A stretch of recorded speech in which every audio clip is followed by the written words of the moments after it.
नमस्कार, सुबह सवेरे की खबरों में आप सभी का स्वागत है। मैं हूं आपके साथ रहनुमा। चलिए आज की अहम खबरों पर नजर डालते हैं। सीएम अरविंद केजरीवाल ने अपनी गिरफ्तारी और रिमांड के खिलाफ दिल्ली हाई कोर्ट में याचिका दाखिल की थी, जिस पर हाई कोर्ट ने अपना फैसला सुरक्षित कर लिया है। ईडी ने कहा कि हमारे पास केजरीवाल के खिलाफ व्हाट्सएप चैट और हवाला ऑपरेटर्स के बयान हैं। वहीं केजरीवाल के वकील अभिषेक मनु सिंघवी ने कहा है कि इस बात के कोई सबूत नहीं है कि केजरीवाल मनी लॉन्ड्रिंग में शामिल थे।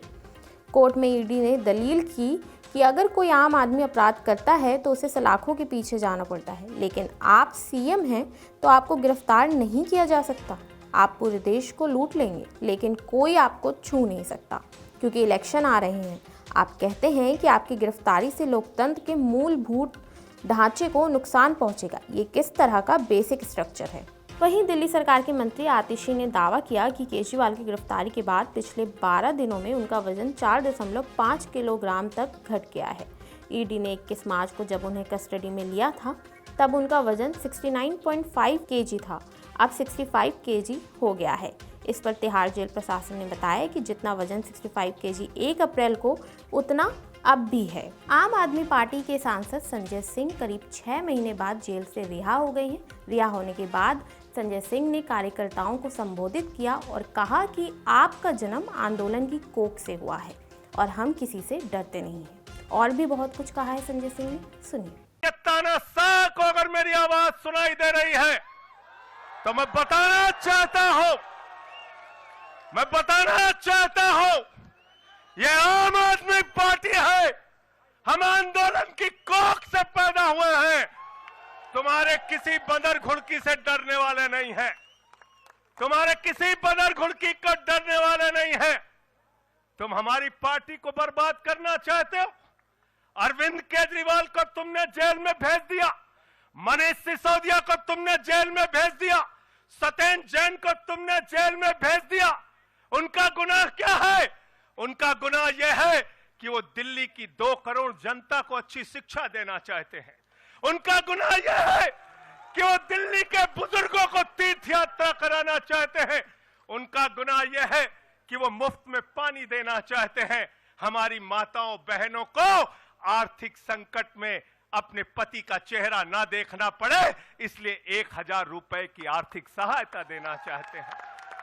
हरियाणा के रहने वाले ओलंपियन बॉक्सर विजेंद्र सिंह अब बीजेपी में शामिल हो गए हैं। विजेंद्र सिंह इससे पहले कांग्रेस में थे। विजेंद्र सिंह ने बीजेपी के दिल्ली हेडक्वार्टर में पार्टी की सदस्यता ली। विजेंद्र 2019 में कांग्रेस में शामिल हुए थे। पार्टी ने उन्हें साउथ दिल्ली से लोकसभा उम्मीदवार भी बनाया था, लेकिन वह हार गए थे।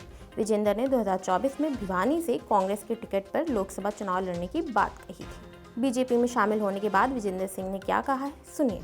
हूँ और आज भारतीय जनता पार्टी में शामिल हुआ हूँ और 19 में मैंने कांग्रेस से चुनाव लड़ा था, लेकिन मैं चाहता हूँ कि मैं देश के विकास, देश की तरक्की के लिए भारतीय जनता पार्टी से जुड़ा हूँ और मैं इसके लिए लोगों का भला कर सकूँ।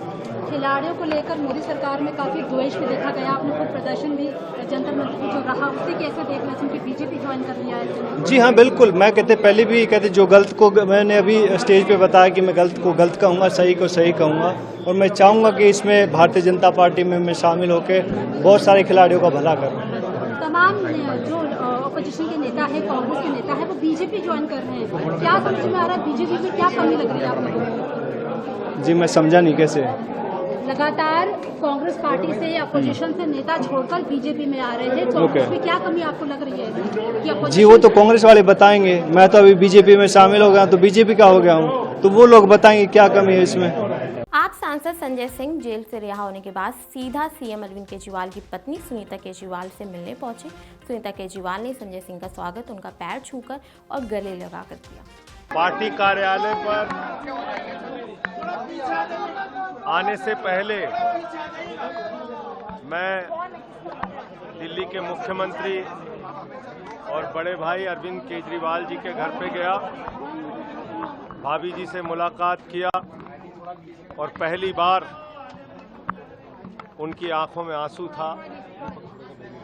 दिल्ली की महान जनता, जिसके नेता को आज जेल में रखा गया है, मैं उससे हाथ जोड़कर अपील करता हूं कि जेल का जवाब वोट से दीजिए। केजरीवाल जी ने आपके बच्चों के लिए काम किया है, बुजुर्गों के लिए काम किया है, माताओं बहनों के लिए काम किया है। देश की तानाशाह सरकार नहीं चाहती कि दिल्ली के लोगों का भला हो और इसीलिए केजरीवाल जी को जेल में रखा गया है। मैंने कार्यकर्ताओं से भी अपील की है कि ये जश्न का समय नहीं है, जंग का समय है, संघर्ष का समय है। जब हमारे सबसे बड़े नेता अरविंद केजरीवाल जी जेल में हैं, जब दिल्ली में शिक्षा क्रांति के जनक मनीष सिसोदिया जी जेल में हैं, स्वास्थ्य के क्षेत्र में अनुकरणीय काम करने वाले सत्येंद्र जैन जी जेल में हैं, ऐसी घड़ी में हमको 5 गुना 10 गुना ज्यादा मेहनत करके देश के तानाशाहों को जवाब देना है। और अब तो दूध का दूध पानी का पानी हो गया। शराब घोटाला तो भारतीय जनता पार्टी ने किया है। 21 मार्च को 6:50 पे इस बात का खुलासा हो गया कि शराब घोटाले का किंगपिन जिसको ईडी ने कहा, उसने 55 करोड़ रुपए की रिश्वत भारतीय जनता पार्टी को दी है। तो भारतीय जनता पार्टी सर से पांव तक शराब घोटाले में डूबी हुई है। इसकी जांच होनी चाहिए। और अभी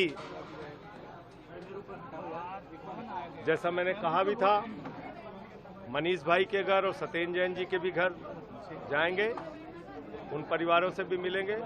ये आम आदमी पार्टी हमारा परिवार है। हम सब लोग मिलके तानाशाही, जुल्म और अत्याचार के खिलाफ लड़ेंगे। जेल का जवाब वो। राहुल गांधी ने केरल के वायनाड से लोकसभा सीट के लिए नामांकन दाखिल किया है। इस दौरान उनकी बहन प्रियंका गांधी भी उनके साथ मौजूद रही। नामांकन से पहले राहुल गांधी ने रोड शो भी किया। बता दें, पिछले चुनाव में राहुल ने यहां से बड़े अंतर से जीत दर्ज की थी। Like we do from all families, I have received love and affection. I have learned so much from my brothers, my sisters. It has been an honor for me to be your member of parliament. പ്രിയപ്പെട്ട സഹോദരി സഹോദരന്മാരെ, ഞാൻ ഒരുപാട് പഠിച്ചിട്ടുണ്ട്.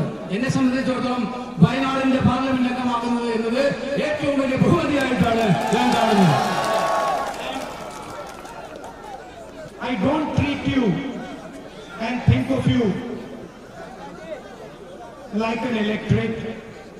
I treat you and think of you the same way I think of my little sister Priyanka over here. ഞാൻ നിങ്ങളെ എത്രമാത്രം സ്നേഹിക്കുന്നു എന്നുള്ളത് പോലെ തന്നെ നിങ്ങളെ സ്നേഹിക്കുന്നത് പോലെ എന്റെ കൊച്ചു സഹോദരി പ്രിയങ്ക ഇവിടെ ഉണ്ട് എന്നുള്ളത് എനിക്ക് In the houses of Wayanad, I have sisters, I have mothers, I have fathers, I have brothers, and I thank you from the bottom of my heart for that. എനിക്ക് പ്രിയങ്കയുള്ളതുപോലെ തന്നെ വയനാട്ടിലെ ഓരോ വീടുകളിലും എനിക്ക് സഹോദരനും സഹോദരിയും ഉണ്ട് എന്നുള്ള കാര്യം എനിക്ക് സന്തോഷമുണ്ട്. അതിലെനിക്ക് അഭിമാനവുമുണ്ട്. എന്റെ ഹൃദയത്തിന്റെ അഗാധ തലങ്ങളിൽ അത് പ്രകടിപ്പിക്കാൻ ഞാൻ ആഗ്രഹിക്കുകയാണ്.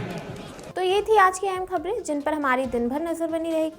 ऐसी खबरों से जुड़े रहने के लिए देखते रहिए पंजाब केसरी नवोदय टाइम्स।